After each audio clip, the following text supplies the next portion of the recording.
Syederelun ratusan rumah warga di 3 desa dalam Kecamatan Sultan Daulat, Kota Subulus Salam pada Selasa 14 November 2023 terendam banjir. Banjir yang terjadi akibat meluapnya Sungai Lei Soraya yang melintas di kawasan itu pun mulai pada pukul 8.30 waktu Indonesia Barat. Sabirin Charles, relawan Pusat Pengendalian Operasi Penanggulangan Bencana BPBD Kota Subulus Salam mengatakan 3 desa yang terendam banjir tersebut adalah Jabi-Jabi, Sukamaju, dan Sigrun. Banjir bukan hanya merendam badan jalan di sana, tapi sudah mencapai lantai rumah penduduk setempat. Di desa Sigrun ada 60 rumah warga yang lantainya terendam banjir.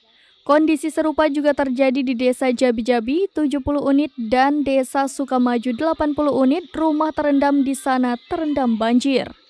Data rumah terendam banjir tersebut merupakan data sementara dan dapat kembali bertambah lantaran kondisi air yang terus meninggi.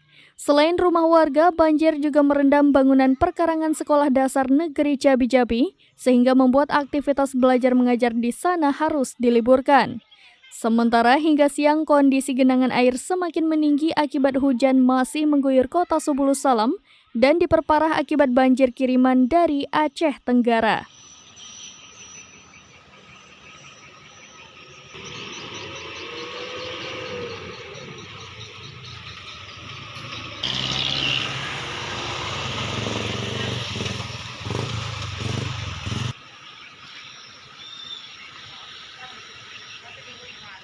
Dari Subulus Salam, Khalidin, serambinews.com.